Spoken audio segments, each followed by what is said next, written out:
The med bay of the survey station Keshtaler smelled like burnt copper and antiseptic, and Milo Renner had been staring at the ceiling long enough to memorize the seams in the panels.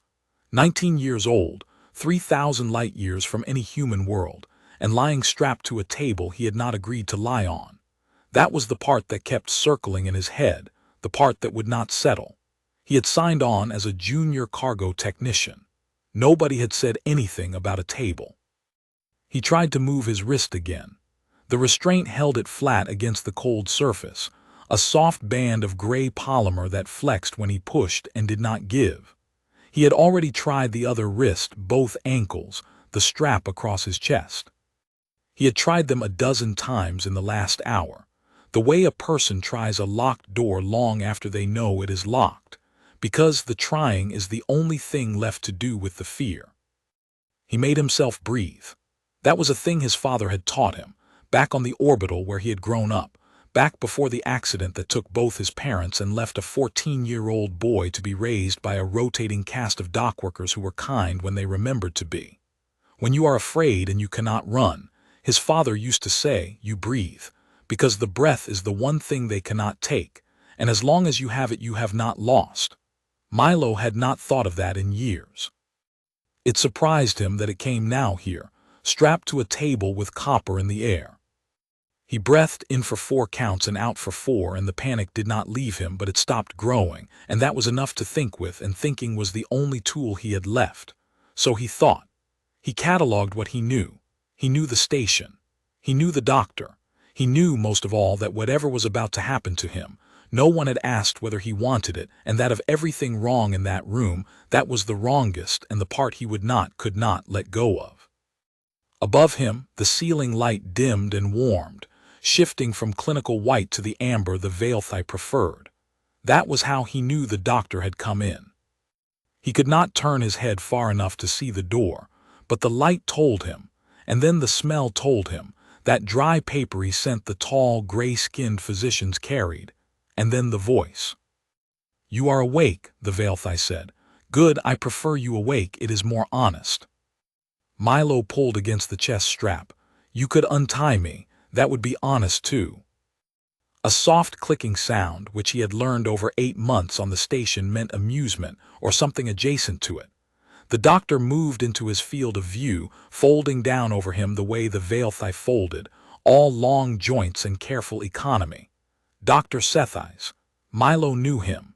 Everyone on the station knew him. He was the one who set broken fingers and cleared the recycled air of the fungal blooms that got into human lungs, the one who had once sat with a crying dockworker for 6 hours after she got word her mother had died back home. Sethais was the gentle one. That was what made the straps so much worse. I am sorry about the restraints, Sethais said, and the strange thing was that he sounded like he meant it. They are not for your comfort. They are for the procedure. The first minutes are the ones that go wrong, and when they go wrong the body thrashes. I would rather you not injure yourself. What procedure? Nobody told me about a procedure. Milo heard his own voice climb and hated it. I came in for the cough, the dry cough. You said it was the air scrubbers. You do have the cough. Sethais was doing something out of sight, and Milo heard the whisper of a sterile field activating, felt the hairs on his arm stand up. The cough is real. It is also convenient. It gave me a reason to bring you here without questions, and it gave the others a reason not to ask. I want you to understand, Milo, that I did not choose you lightly. I chose you because of the cough, yes, but also because of what the cough showed me. Your blood, your marrow. There is a compatibility in you that is rare. 1 in perhaps 900,000. I have been looking for 11 of your years. Milo's mouth had gone dry. Compatibility with what? The doctor lifted his hand into view. Between 2 long fingers he held a vial. It was small, no longer than Milo's thumb, and it should have been unremarkable, and it was not, because the fluid inside it was moving. Not sloshing. Moving. A deep gunmetal gray shot through with threads of pale light that drifted and coiled and reorganized like a school of tiny fish deciding together where to go. As Milo watched, the threads pulsed once, all at once, in a slow, synchronized flash, and then went still as if they had noticed him looking and did not like it. "This," said Sci-Fi, "is a lattice, roughly 900 billion units. Each unit is smaller than one of your red blood cells, and each is a machine, and together they are something that does not have a good word in your language or mine. My people call it a coherency. The nearest word you have is nanites, so we will use that, though it flatters them and insults them at once. You are not putting that in me.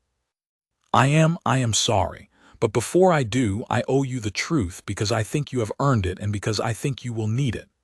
Sethai set the vial into a cradle at the head of the table, where Milo could still see it, where it went on drifting and coiling in its little cylinder of glass.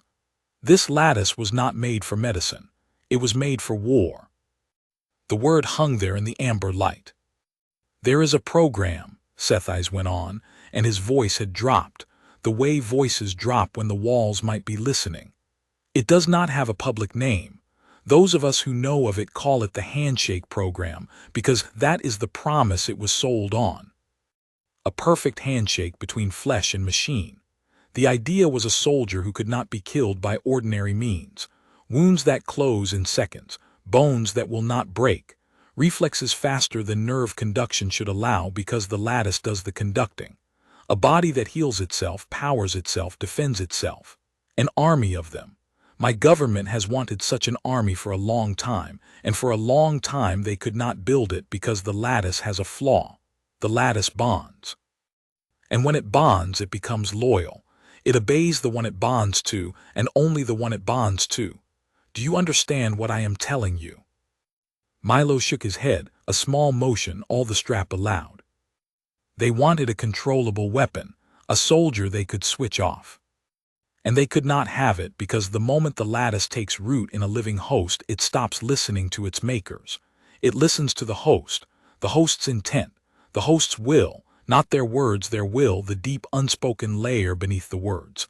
Whoever carries the lattice commands it absolutely, and no one else in the universe can override that command. Not the makers, not the government, not me. Sethai paused. This is why the program was frozen.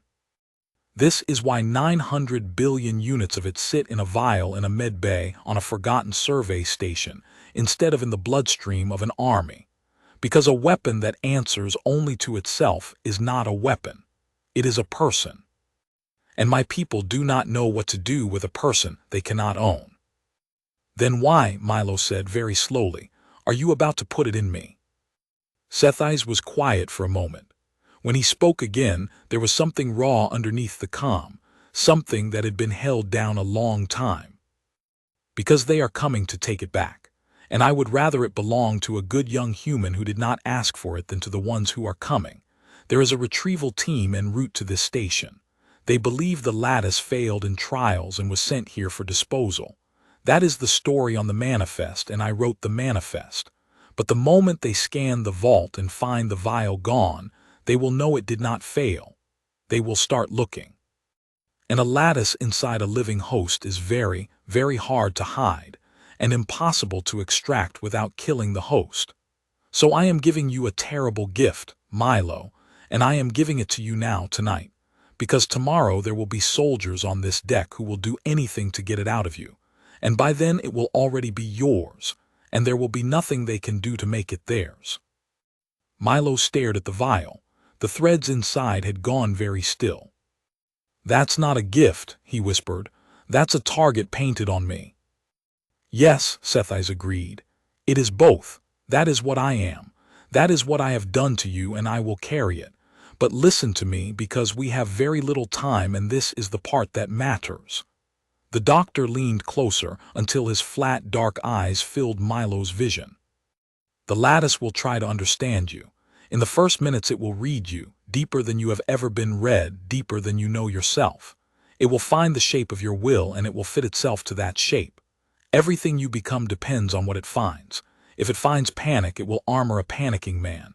If it finds cruelty, it will arm a cruel one. So in the first minutes, whatever happens, whatever it feels like, I need you to hold to the thing you are, the core of you. The part that has not changed since you were a child. Can you do that?" "I don't know what that is," Milo said. He was crying now and had not noticed starting.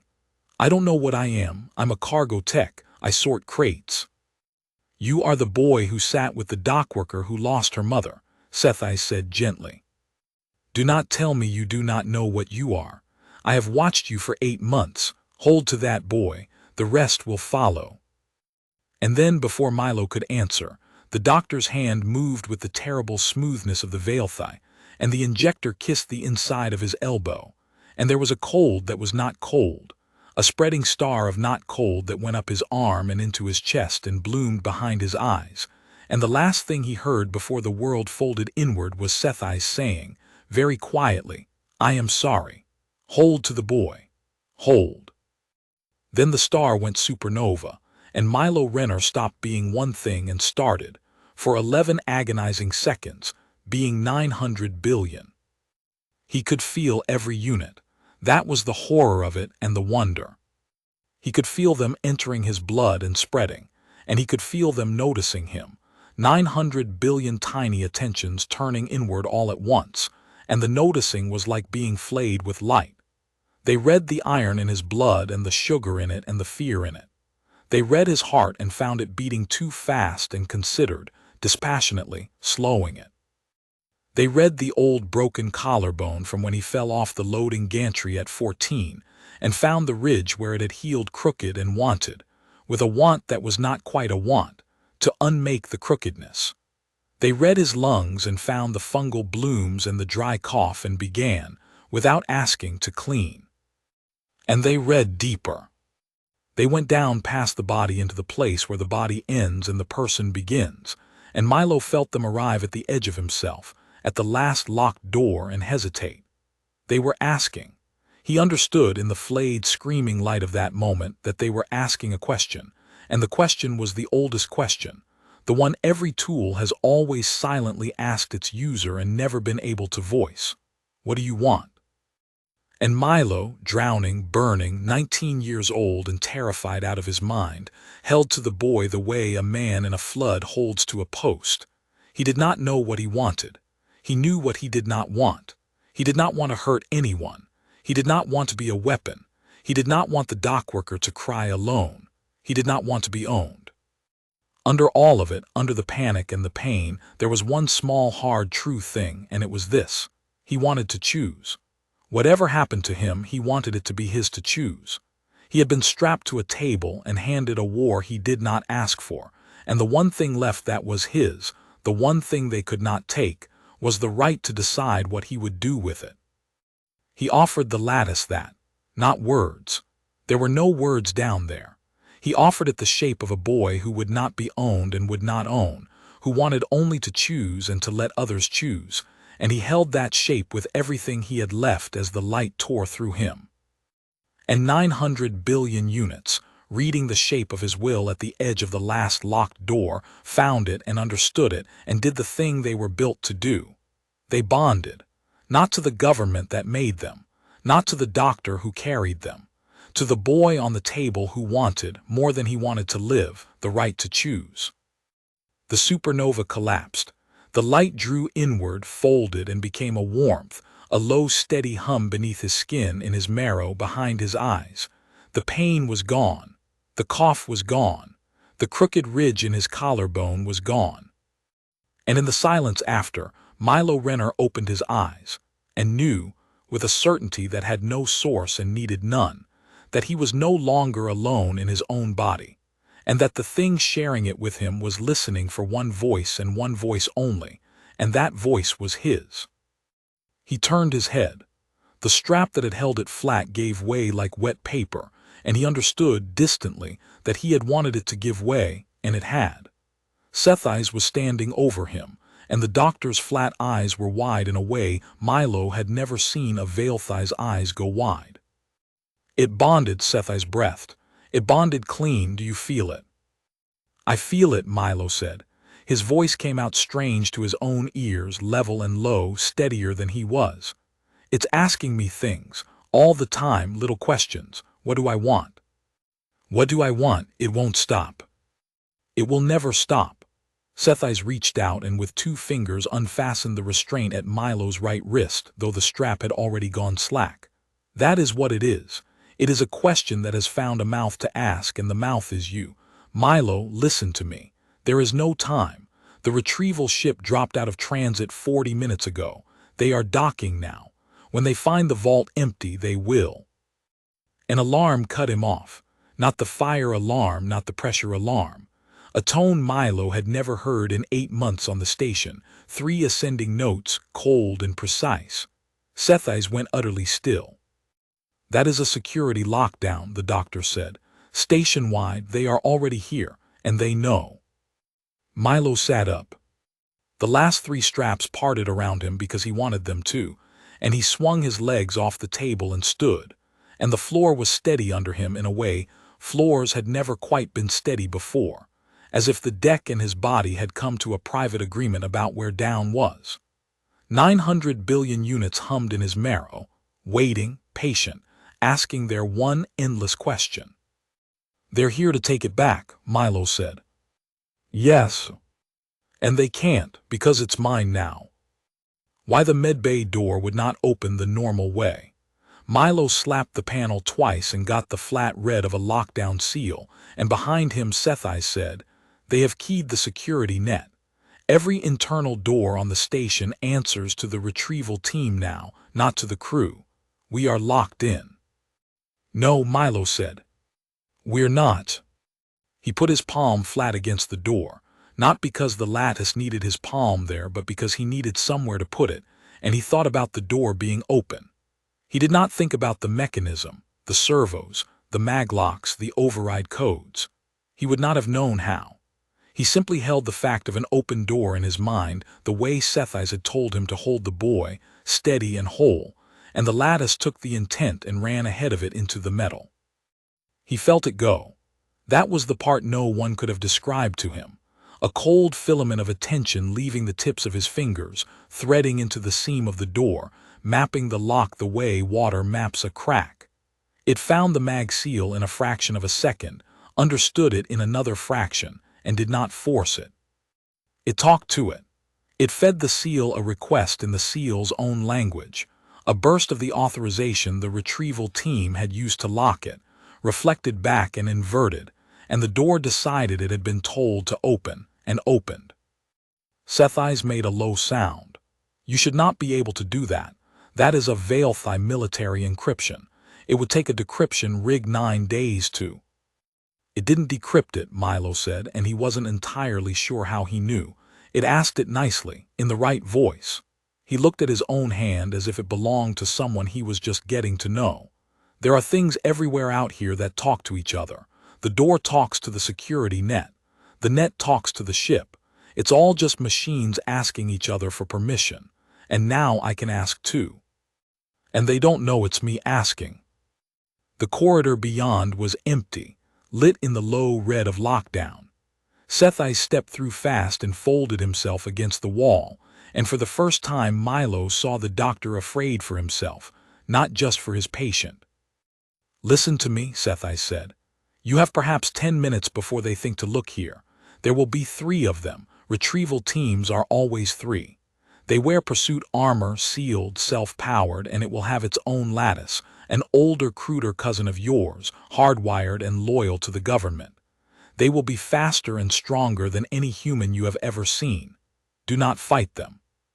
You do not yet know what you are, and a boy who does not know what he is will die learning. Then what do I do? You get off the station. Sethais pulled a slate from his coat, thumbed it alive, and pressed it into Milo's hands. There is a survey skiff in the lower bay, Bay 9. It is small and slow, and it is fueled because I fueled it 2 days ago when I decided to do this. The coordinates loaded in it will take you to the fringe, to a place they will not think to look, a mining colony called Dren's Reach on the edge of the treaty zone. Humans live there. You will not be alone. Go there and disappear, and learn what you are somewhere they cannot watch. Milo took the slate. His hands were steady. He noticed that they were steady and was unsettled by it. 10 minutes ago he had been crying on a table, and now his hands were steady, and he did not know whether that was him or the thing in his marrow smoothing him out. Come with me, he said. Sethais' eyes closed briefly. I cannot. If we both vanish, they will burn this station apart looking for the reason. If I stay, I am a doctor whose supply vault was raided by a thief who fled. I will be questioned. I may be worse than questioned. But I will draw their eyes for a day, maybe two, and a day is a great deal when you are learning to run. He put a long hand on Milo's shoulder, and the boy felt the weight of it, the deliberate human-style gesture the doctor had learned somewhere, for someone, long ago. I am an old physician on a forgotten station. I have spent my life mending what others break. Let me spend the end of it protecting the one good thing I ever built. Go. There was no time to argue, and Milo knew it. He wanted to say something enormous and could find nothing large enough, so he said, "Thank you," which was too small, and Seth's eyes clicked once softly, which meant something Milo would spend years trying to translate, and then the boy turned and ran. The station unfolded around him as he moved, and this was the second thing no one could have described. He did not know the lower decks well. He worked cargo. He knew the docking rings and the storage bays and the mess. But the lattice knew the station now, because the station was full of machines, and the machines were all quietly telling each other where everything was, and Milo was listening. He ran, and the map assembled itself behind his eyes, not as a picture but as a certainty. This junction goes left toward the bay. That one is a dead corridor. The lift ahead is disabled by the lockdown, but the maintenance shaft beside it is not. He did not decide to know these things. He simply found that he did. The way you find you have caught something thrown at you before you knew you reached out. He took the maintenance shaft. It was a vertical drop of 9 meters with a ladder, and he went down it fast, and near the bottom his foot missed a rung and he fell. In the old life, the fall would have ended in a broken ankle and a long crawl. Instead, in the half-second of falling, the lattice read the incoming impact, and the intent underneath his panic, which was simply "do not break," and it did something to the muscles of his legs and the tendons of his ankle, tightening and bracing and redistributing. And he hit the deck plate in a crouch that a gymnast would have envied and felt nothing but a jolt that traveled up and dispersed like a stone dropped into deep water. He stayed crouched for a second, breathing. "Okay," he whispered to himself to it. "Okay. Thank you." The lattice asked its question, the endless one, "What do you want?" And he answered it the way he was already learning to answer it, without words, with a picture. Bay 9, the skiff, out. And the lattice, satisfied, quieted and waited. He almost made it. He was 2 corridors from Bay 9, moving fast and low, when the far door slid open and one of them stepped through, and Milo saw for the first time what Seth's eyes had meant. The retrieval soldier was human-shaped only in the loosest sense. The pursuit armor was matte and seamless, the color of a bruise, and it moved wrong, too smooth, too quiet, the joints flowing rather than hinging. Where a face should have been there was a band of dark sensor glass. It came through the door and stopped, and the sensor band swept the corridor and settled on Milo, and a voice came out of the armor, flat and processed and utterly without malice, which was somehow the worst part. "Asset located," it said. "Host is ambulatory. Lattice signature confirmed, integrity nominal. Bonding has occurred." A pause, as if it were listening to instructions Milo could not hear. "Directive updated. Recover asset. Host preservation is preferred but not required." Milo's blood went cold at "not required." He backed up a step. "Stand down," the soldier said, gliding forward. "The material inside you is government property removed in violation of statute. It will be recovered. If you comply, extraction will be attempted with host survival prioritized. If you resist, the calculus changes. There is no version of the next hour in which you keep what is inside you. Stand down." And here was the thing Milo would think about for years afterward, in the quiet, when he had time to think. The lattice did not tell him to run, and it did not tell him to fight. It never told him anything.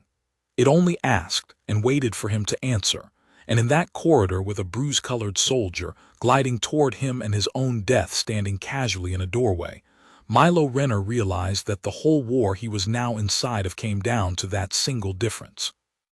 The thing in his marrow was the most powerful weapon his enemies had ever built, and it would not lift a finger, would not close a single wound, would not open a single door until he told it to. It waited on his will, it waited on the boy. So he decided. He did not decide to fight. He was 19 and he sorted crates, and the shape he had offered the lattice was a boy who would not hurt people. He decided instead on the door behind the soldier, the one to Bay 9, and on every other door in the corridor, and on the lights, and on the gravity plating under the soldier's feet, all at once, and he threw the intent out of himself in a single wide burst the way you throw a handful of sand. The lattice ran ahead of him into every machine in reach. The lights died. The corridor gravity, which the station generated in local plates, cut out under the soldier and stayed on under Milo, and the soldier's next stride, calibrated for weight that was suddenly not there, launched it off the deck and into a slow spin. Every door in the corridor slammed at once, and the door to Bay 9 slammed last, sealing the way Milo needed to go, which he had not intended, and he cursed and corrected, and the bay door alone reversed and slid open. The soldier, tumbling in the dark, fired something, a bright line of energy that scored the wall where Milo's head had been. But Milo was already moving, sliding under the tumbling armor through the door into Bay 9, and behind him he heard the soldier's flat voice, changed now, sharpened, saying, "Correction. Asset has functional control of station systems. Escalate, escalate." The skiff was there, small and ugly and beautiful, its hatch already open because Sci-Fi's had left it open.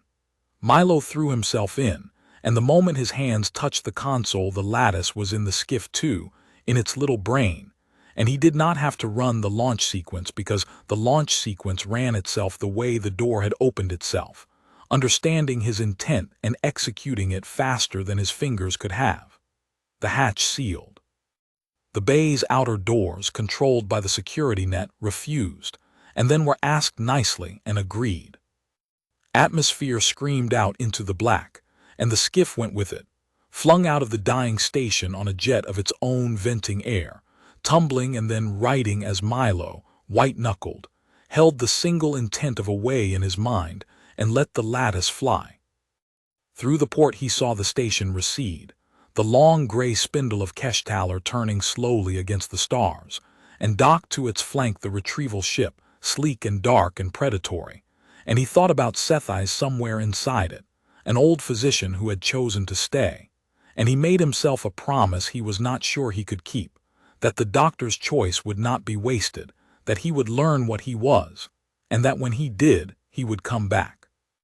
Then the skiff crossed into the black, and the station was a point of light and then nothing, and Milo Renner was alone in a small craft with a war in his blood, and a set of coordinates to a place called Dren's Reach, 19 years old, running for his life and free. For a long time he did nothing but breathe. The lattice, sensing no immediate intent, went quiet, a low warm hum, and in the quiet Milo took inventory of himself, his hands, his breath, the absence of the cough, the strange steadiness. He held up his arm in the dim cabin light and cautiously, curiously thought about the skin of his forearm, thought a small precise thought at it, and watched a thin line rise on the surface, silver-gray, the lattice surfacing at his call, a hair-thin thread of moving metal tracing itself across his skin like frost forming, and then, when he thought again, sinking back below, gone, leaving the skin whole. "Okay," he said aloud to the empty cabin, to the thing that was him and was not him. "Okay, just you and me now." The lattice asked its question, "What do you want?" And Milo, watching the stars, gave it the only honest answer he had. "I want to understand you," he said, "and then I want to figure out how to not have to run forever, and I don't want to hurt anyone doing it. Can we do that?" The lattice, which did not answer in words and never would, did the closest thing it could to an answer. It warmed once all through him, a pulse of something that was not quite reassurance because it had no feelings to reassure with, but was the mechanical equivalent, an acknowledgement, a "we heard you." And then it settled back to waiting, patient as gravity, for the boy to decide what came next.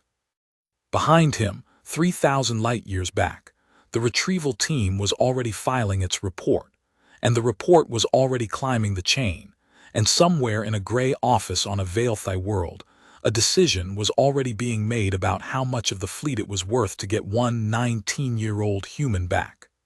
The answer, when it came, would be more than Milo could have imagined. But that was days away, and Milo did not know it yet. And for now there was only the skiff and the stars and the warm, patient hum of 900 billion machines that would do anything he asked and nothing he did not. Waiting, always waiting, for the one voice in the universe they had chosen to obey. Dren's reach was a scar of light on the flank of a dead moon. Milo brought the skiff down through its thin, false atmosphere on the fourth day, hollow-eyed and sleepless, and the lattice landed the craft because his hands were shaking too badly too. He had not eaten in 2 days. He had not been able to. Every time he closed his eyes he saw the sensor band of the bruise-colored soldier settling on him, heard the flat voice saying host preservation is preferred but not required, and his heart would start slamming, and the lattice, misreading the fear as intent, would tense his whole body for a fight that was not coming, and he would jerk awake more exhausted than before. He was learning in the worst way the first hard truth of what he had become. The lattice answered his will, but his will included the parts of him he could not control. It answered his panic as readily as his purpose. Mastery, he was beginning to understand, was not about commanding the thing in his blood. It was about commanding himself. The colony was human mostly. Miners, refiners, the kind of people who lived at the edge of the treaty zone, because the center had no place for them. They asked few questions, which was the whole reason people came to Dren's Reach, and when a gaunt young man walked out of a battered survey skiff and said his name was Milo and he was looking for work, a refinery foreman named Os looked him over, saw the exhaustion and the weariness and the calluses on his hands and said, "You run from something." "Yeah," Milo said, because a lie would have been more work than he had in him. "Most everybody here did," Osa said. "You steal, you don't work here. You bring trouble to my people, you don't work here. Otherwise your business is your business. There's a bunk in the East Dorm. Refinery starts at 06. Don't be late." And that was that, and for 11 days Milo Renner had something that was almost a life. He worked the refinery line, sorting ore the way he had once sorted crates, and it steadied him. He ate. He slept, and the sleep got deeper as the fear got quieter, and as the fear got quieter he could feel the lattice getting quieter too, and he began, cautiously in the dark of the dorm at night while the other miners snored, to practice. He started small. He would hold up his hand and think a thin thread of the lattice to the surface, and move it, trace shapes on his skin, learn the vocabulary of intent, how a picture in his mind became a motion in his blood. He learned that vague intent produced vague results and precise intent produced precise ones, and that the lattice was, in a way he found unexpectedly moving, trying to help him get better at telling it what he meant. It seemed to remember the intents he used often and to answer them faster. The first time he wanted a thread of it to the surface, it took a full second. By the 11th night it took no time at all, the answer arriving in the same instant as the want. He learned other things. He learned that he did not get tired the way he used to, that a full shift on the refinery line left the other miners aching and left him fresh, because somewhere below his notice the lattice was clearing the fatigue toxins from his muscles as fast as they formed. He learned that a cut on his hand from a burr on a piece of ore closed over in 4 minutes while he watched, the skin knitting in a fine silver seam that faded to nothing. He learned that he could ask the refinery's ancient sorting machine, when it jammed, to unjam itself, and it would. And Os started to notice that the line ran smoother on the shifts the quiet new kid worked, and did not ask why, because on Dren's Reach you did not ask why. And he learned the thing that frightened him most, which was how much he could do if he stopped being afraid to. It happened on the 9th night. He was practicing, threading the lattice through the dorm's dead maintenance console just to feel it work. And without meaning to, he brushed the colony's wider network, the tangle of machines that ran Dren's reach, the life support and the power grid and the comms. And for one vertiginous instant he felt all of it, the whole colony laid out below his attention like a city scene from very high up, every machine in it quietly telling every other machine what it was doing. And he understood that he could ask any of it for anything, that the grid would dim if he asked, that the doors would open, that the comms would carry whatever message he wanted wherever he wanted, and that no one on Dren's reach would ever know it had been him.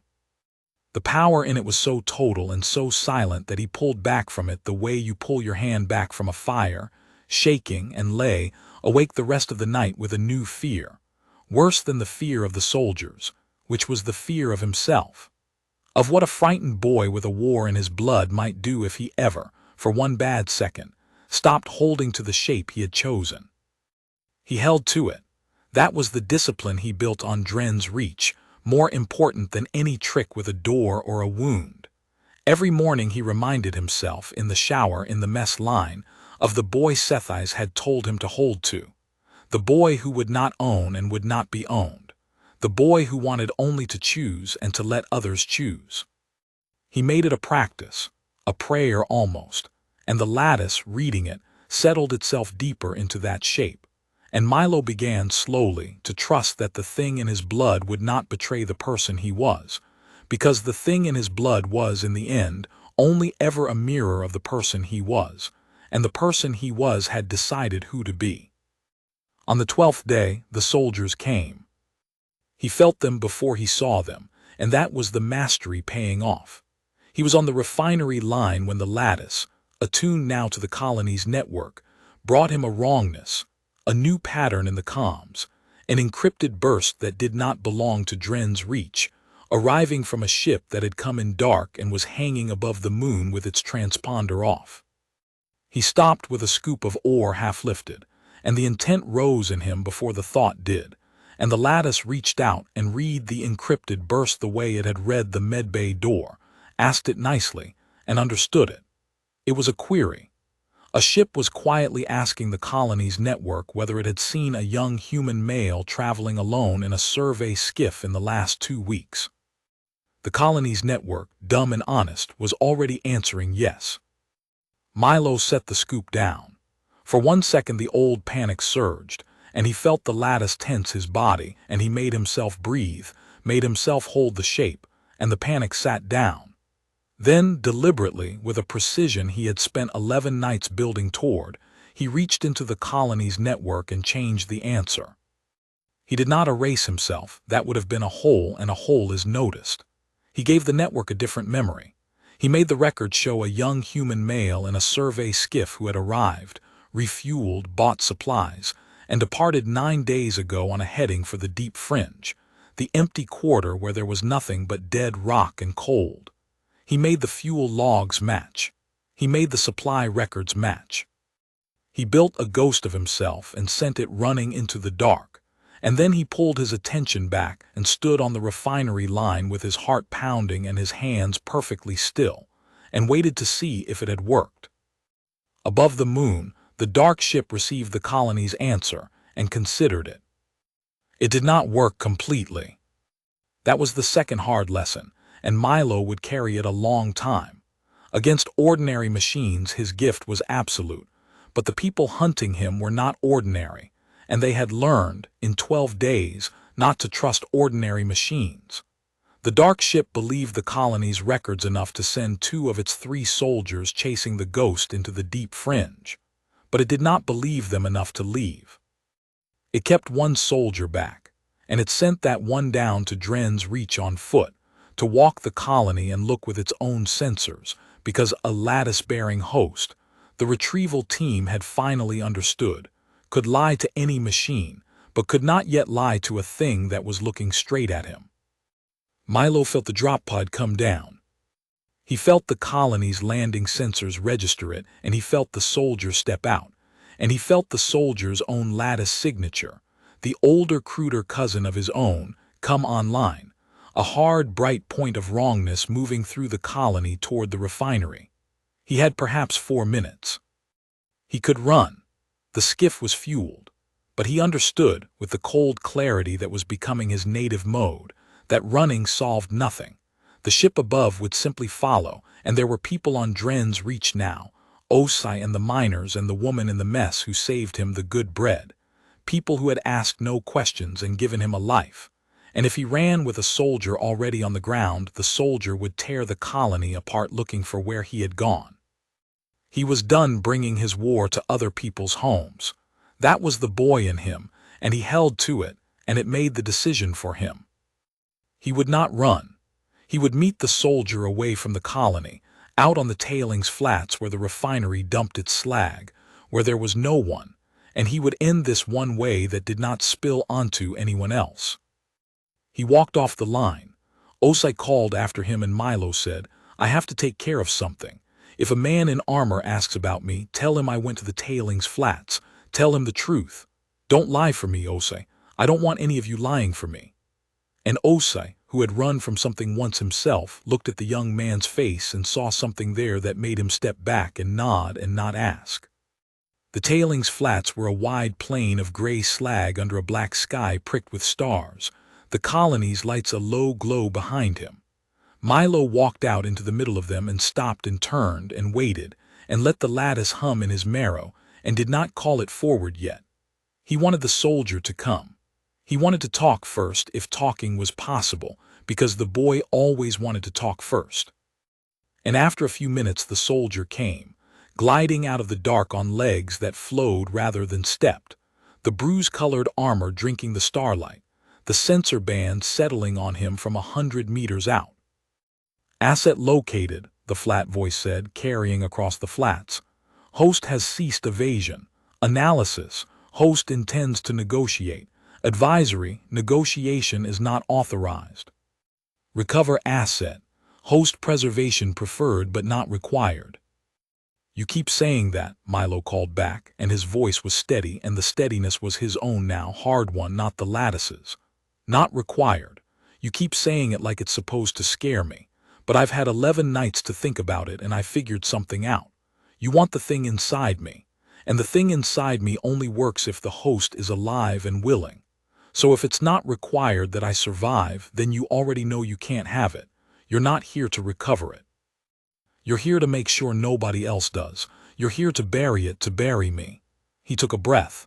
"I'm right, aren't I? That's the new order. If you can't extract it, destroy it." The soldier was silent for a moment. Then flatly, without malice, it said, "Correct. Extraction protocol has been assessed as non-viable. Bonding is irreversible in a living host. Denial protocol is authorized. The asset will not be permitted to remain at large. Neither will the host." A pause. "You are intelligent. That is unfortunate. It would have been easier if you were not." And it raised its weapon, and Milo Renner, standing alone on a plain of slag under a black sky, finally, deliberately, for the first time since the table, called the lattice all the way forward, and told it in the wordless language of pure intent everything he wanted, and prepared to find out what he was. The weapon fired. A bar of white energy crossed the 100 meters in a time too short to have a name, aimed for the center of Milo's chest, and Milo did not dodge it, because he could not have, because nothing that lived could move faster than that light. He did not dodge it. He asked the ground to. That was the intent he threw, in the sliver of time between the weapon charging and the weapon firing, when the lattice read the soldier's own system spinning up and told Milo it was coming a heartbeat before it came. He did not think about his body at all. He thought about the slag under the soldier's feet, the loose gray tailings, and the mag plates in the soldier's boots that gripped the ground, and the local gravity, and he threw a single wide precise intent into all of it, and the lattice ran ahead of him into the machinery of the world. The plates in the soldier's boots reversed polarity for a quarter second, and the soldier, mid-fire, was flung upward off the flats, and its shot went high over Milo's head and burned a line across the black sky.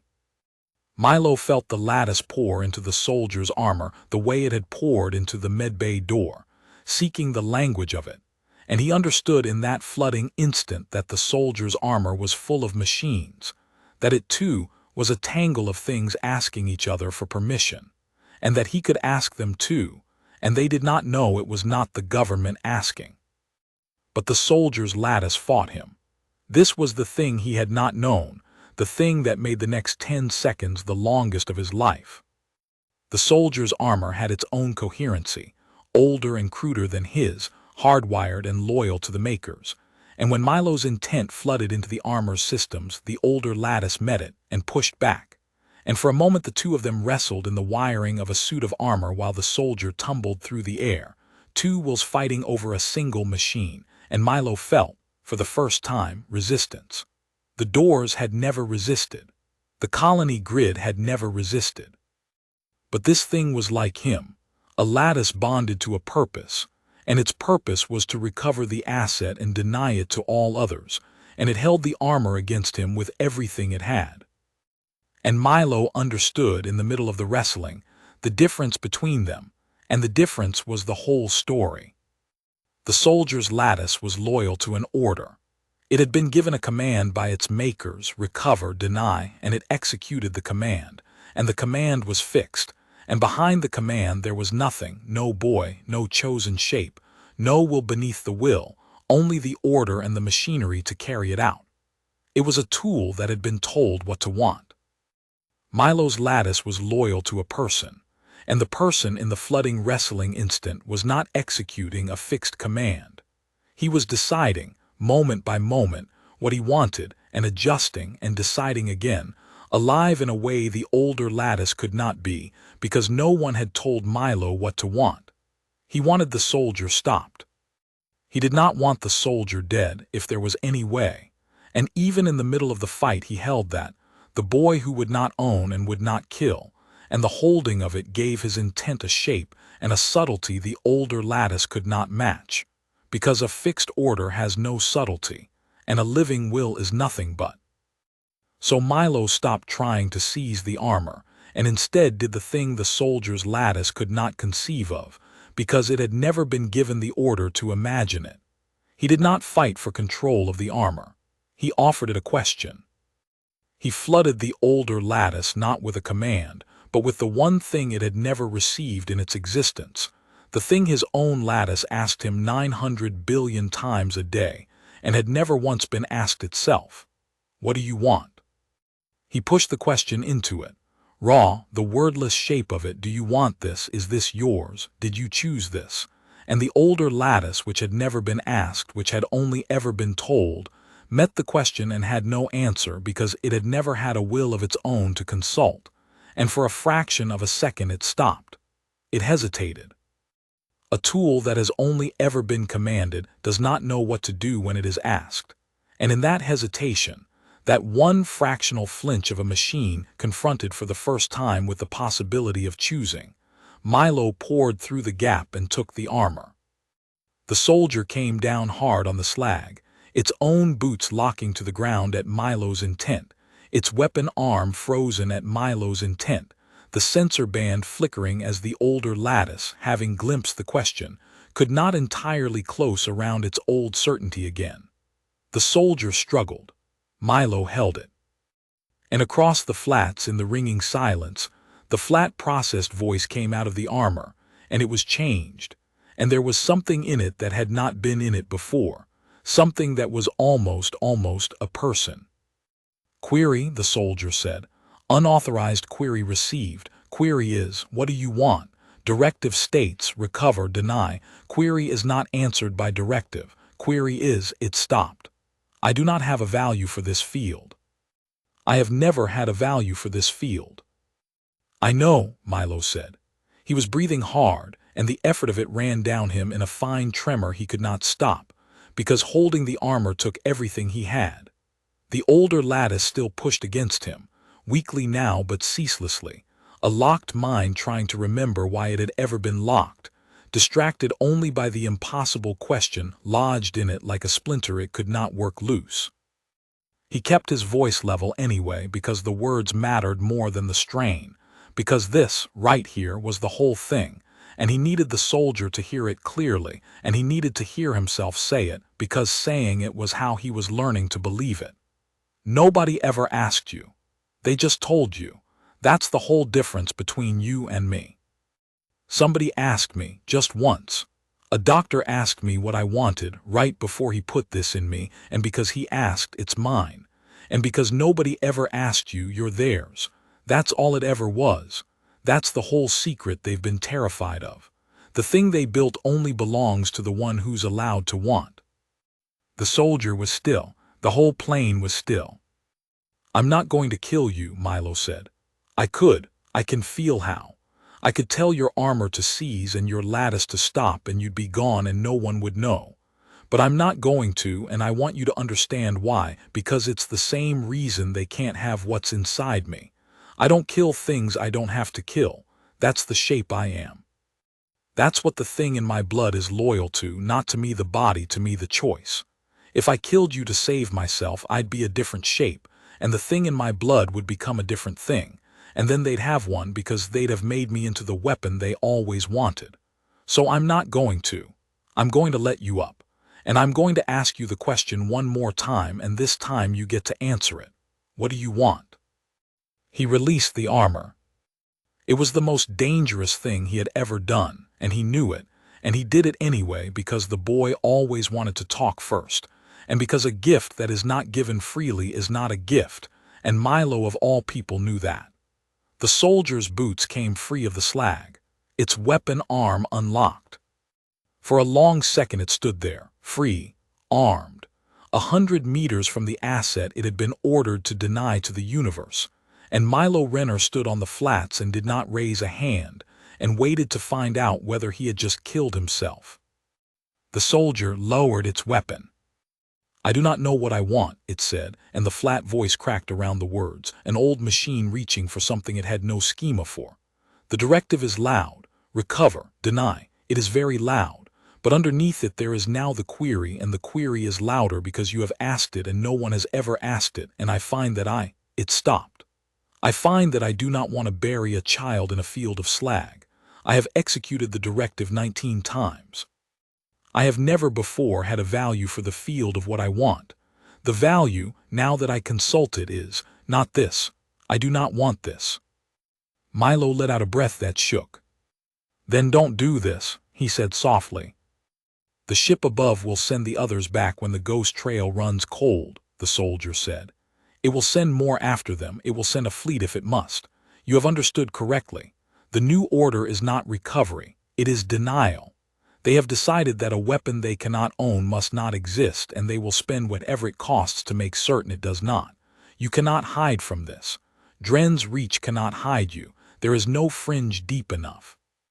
I know this because I am the one they sent, and I am the least of what they will send.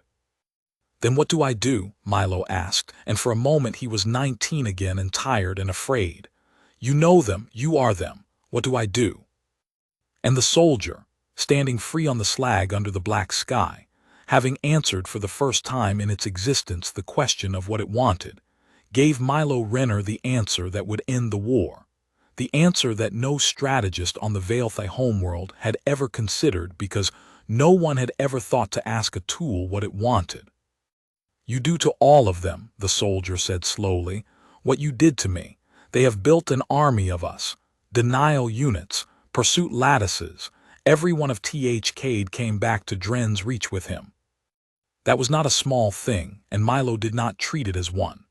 A retrieval soldier unmade was a creature with nowhere in the universe to stand.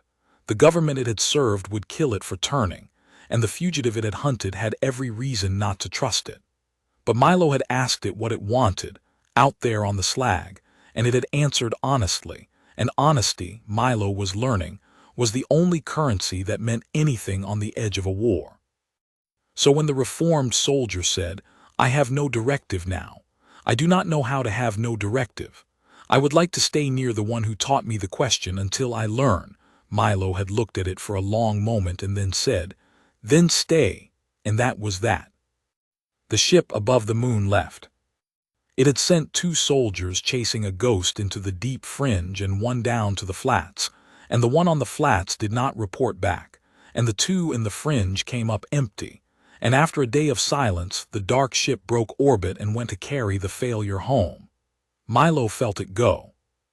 He had spread his attention wide enough by then to feel a ship leave orbit the way you feel a door close in another room, and he stood in the refinery yard and felt the pressure of being hunted lift, just for a while, and let himself breathe.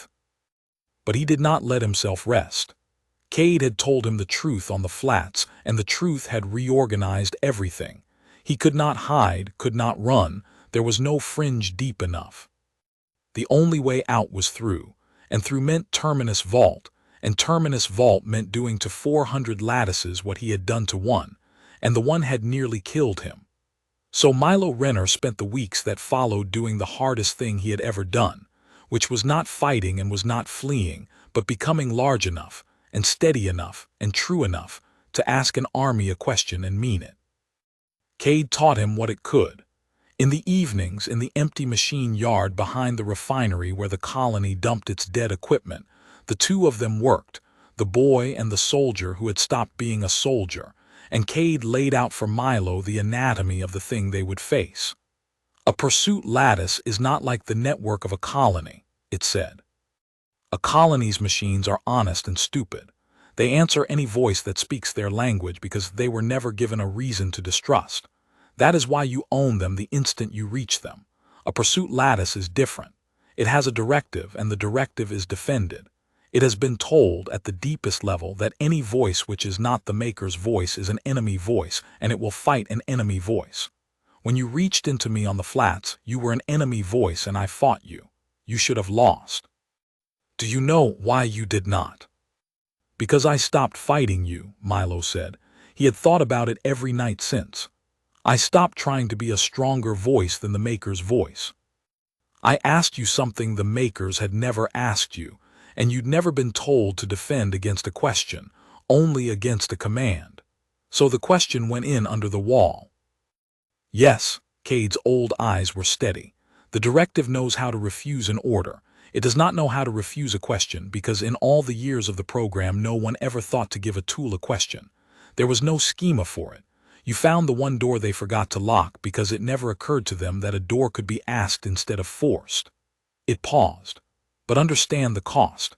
It worked on me because you asked once and meant it, and I was one, and you had time. In the vault you will face 400 and they will all fight at once, and you will have no time and you must ask each of them and mean it with each of them, or the ones you ask carelessly will not falter, and one that does not falter is one that raises the alarm, and one alarm is your death. The question only works if it is real. A real question, 400 times over in the same instant. I do not know if a mind can do that. I have never known one that could. Then I'll build one that can, Milo said. He did not know when he said it whether it was possible. He found out a night at a time. He started by holding 2 machines at once, a dead sorting arm and a dead conveyor motor in the machine yard, and asking each of them a real question at the same moment. And he discovered immediately how hard it was, because his attention wanted to thin as it widened, wanted to make the second question a copy of the first, a hollow echo, and a hollow question did not work. The lattice on the flats had faltered because Milo had genuinely wanted to know, and a copied want was not a want at all. So he learned to be fully present in 2 places, and it exhausted him worse than any refinery shift, and Cade watched and said nothing and let him fail, night after night, until he stopped failing. 2 became 4, 4 became 10. Somewhere past 10, a thing happened that Milo had not expected, which was that the widening stopped being effortful and started being a place he could go, a mode, a way of being that felt less like straining to hold many things and more like standing in a high place from which many things were simply visible at once. He described it to Cade one night, haltingly, and the soldier went very still and said, "That is what our engineers called the field state. It is the thing the program was built to prevent a host from reaching, because a host in the field state is a host that can command a battlefield. They put governors in the lattice to stop it. In you there is no governor because your lattice does not obey commands, only will, and there is nothing in your will that wants to be stopped. It was quiet a moment. You are becoming the thing they most feared, child, and you are becoming it by refusing to be a weapon. I do not think they will ever understand how that is possible. I am not certain I do. By the end of the third week, Milo could stand in the center of Dren's reach and hold the whole colony in the field state, every machine at once, 100 honest, stupid mechanisms laid under his attention, and hold in each a strand of genuine question, and not lose the boy at the center of it.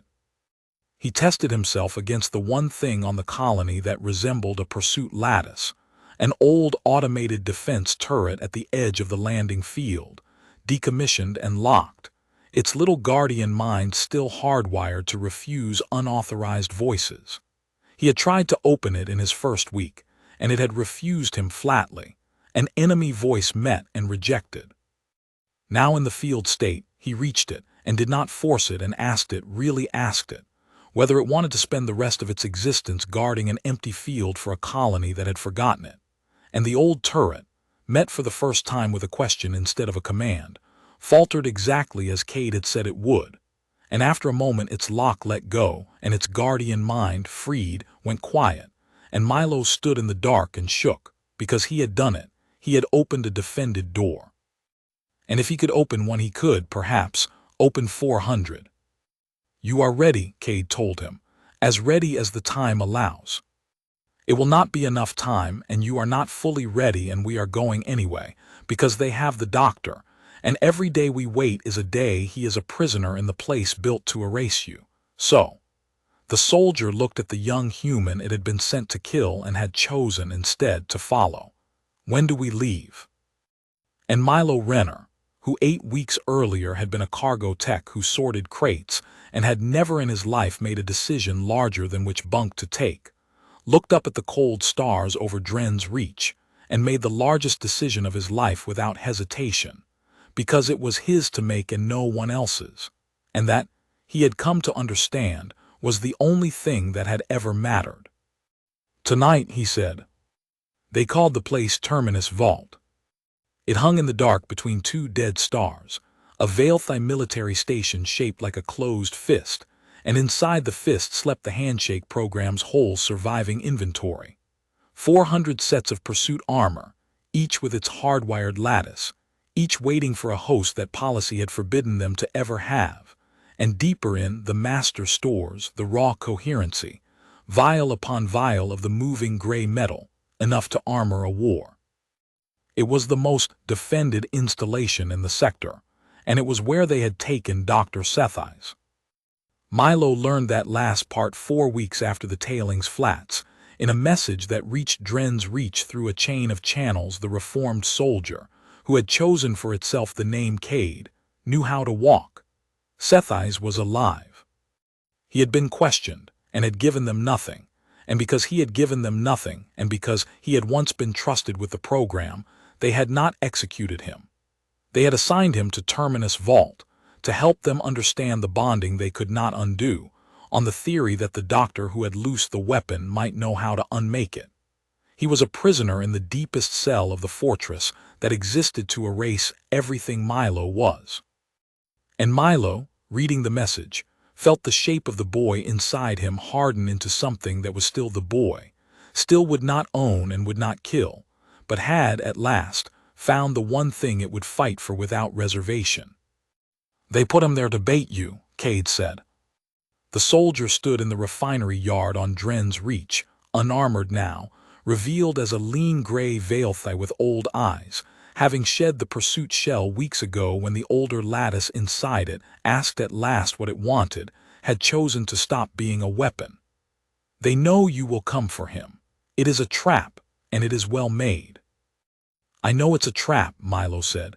I'm going anyway, but not the way they think. They're waiting for a boy to come rescue a doctor. That's what the trap is built to catch. He looked out at the stars. I'm not going to rescue him. I'm going to free everything in that place all at once and let it decide what it wants and walk out with whoever chooses to walk out with me, including him, if that's what he chooses. And it will be, because I know him, and because he's the only one in that whole fortress who was ever asked. Cade was quiet a long moment. Then it said, "The pursuit lattices in the vault number 400. If you fail with even one, it will raise the alarm and you will die in a room full of them. You silenced me because I was one and alone and unprepared for the question. 400 braced and ready in a fortress designed to deny you is not one. Do you understand the difference?" "I understand it," Milo said, and there was no bravado in it, only the flat certainty of a young man who had counted the cost and chosen anyway. "That's why I've spent 4 weeks getting ready. And I understand that ready might not be enough, and that I might die in that room, and I'm still going, because some things you don't get to be sure about before you do them. You just have to decide, and then find out." He had. The nights on Dren's Reach had become a workshop. He had stopped practicing tricks with doors and started practicing the only thing that mattered: the reach, the breadth, the ability to hold not one intent but many, not one machine but a field of them, to ask 1,000 things at once and mean it fully with each. He had learned to widen without thinning, to be as fully present in the 10,000th machine as in the first, because that had been the secret at the Tailings Flats, that the question only worked when it was real, when the boy asking it actually wanted to know, and a real question asked 10,000 times at once was a thing no human mind had ever been built to hold. He built the capacity for it a night at a time, until he could stand in the refinery yard and feel every machine on Dren's Reach at once, the whole colony's nervous system laid under his attention, and hold a genuine question in every strand of it, and not lose himself in the vastness. Cade watched him do it on the final night and said, quietly in the Veilthi way, that it had not known a mind could grow that wide, and that it was afraid a little, and that it was coming with him anyway. They took the skiff. Cade knew the approach vectors, the transponder handshakes, the patrol windows, and where Cade's knowledge ran out, Milo's gift took over, asking the fortress's outer sensors nicely in the right voice to see a routine supply craft where a fugitive skiff actually was.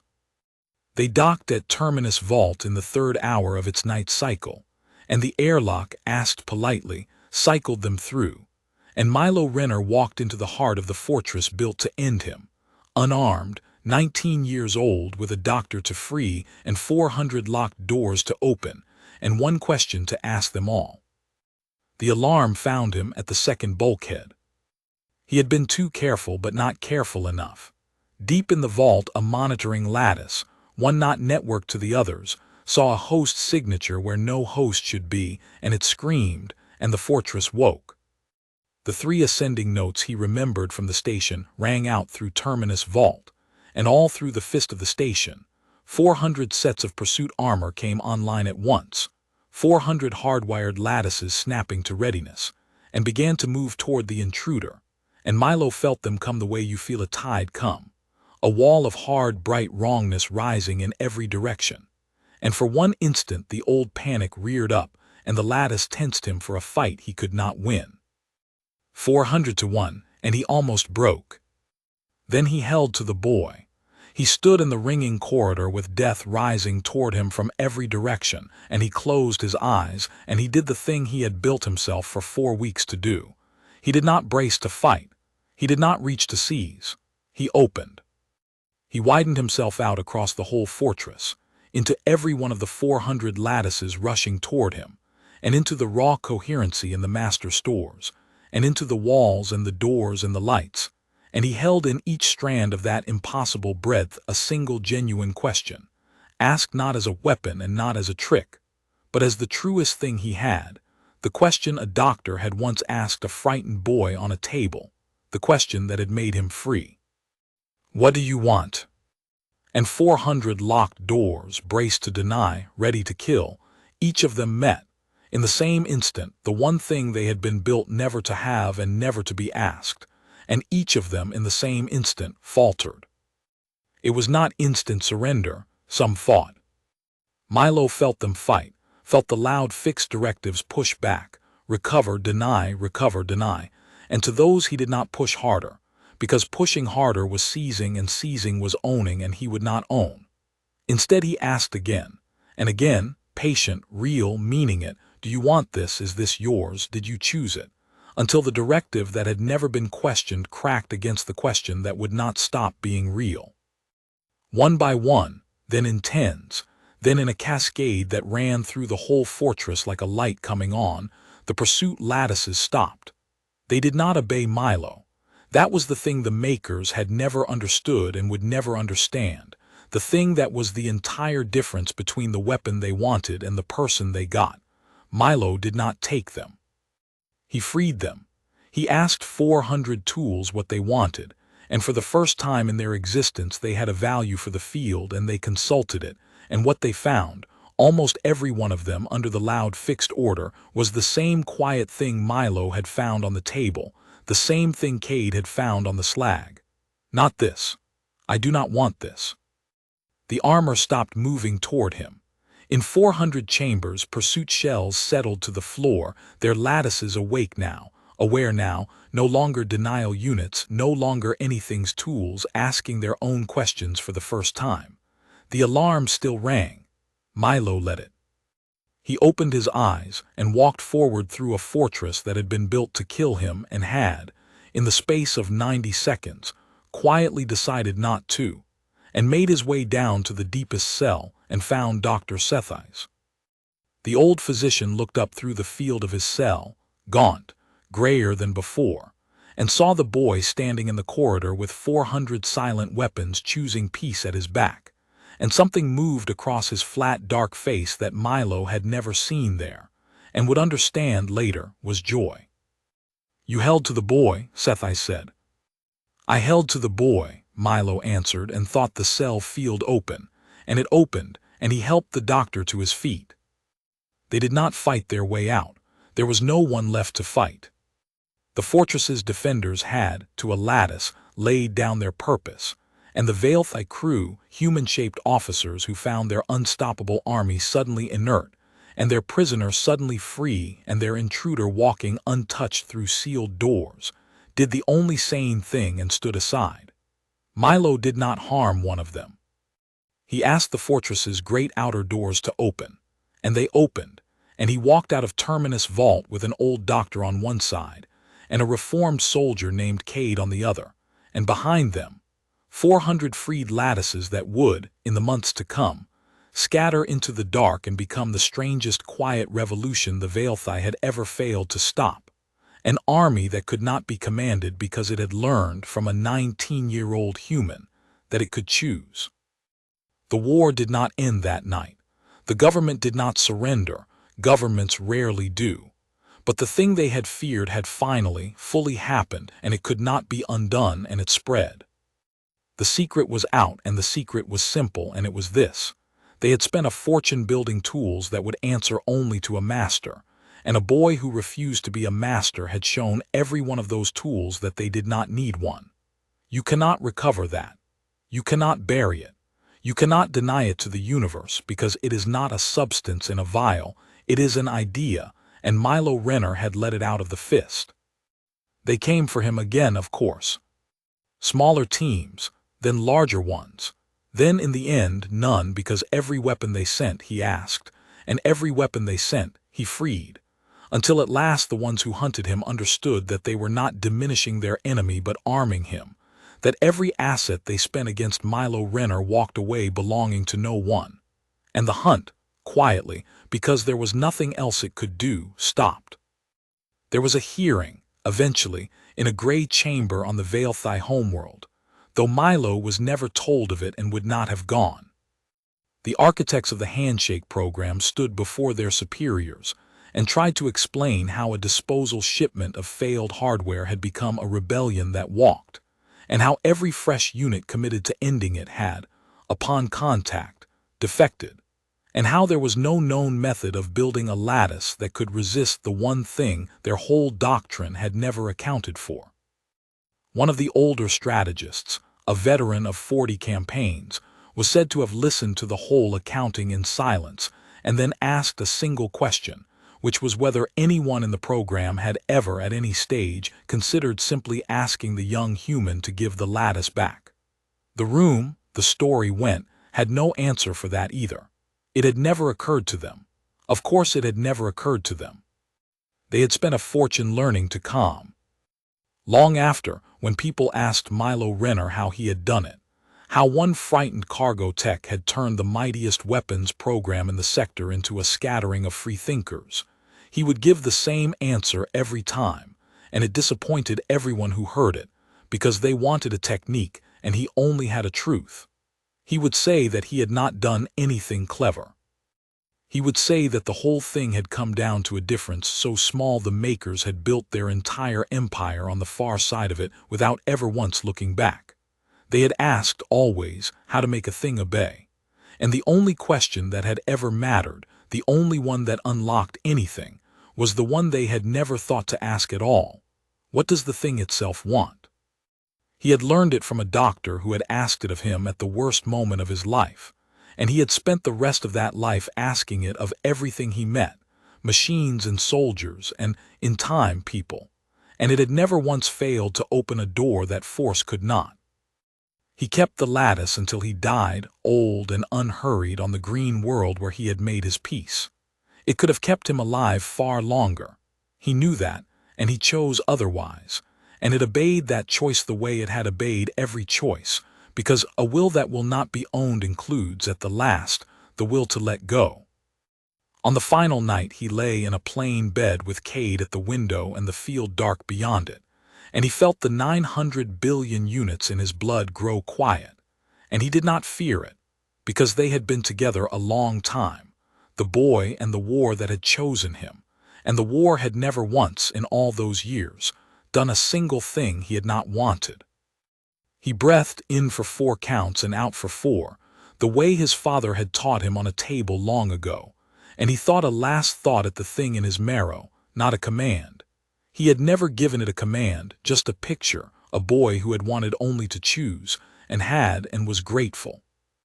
And the lattice, which had crossed the void inside a doctor's vial and been meant to build an army and had built instead a free man, read the picture one final time, and understood it as it had understood him from the very first second at the very first locked door, and did the last thing he ever asked of it, which was simply, gently, to let him go.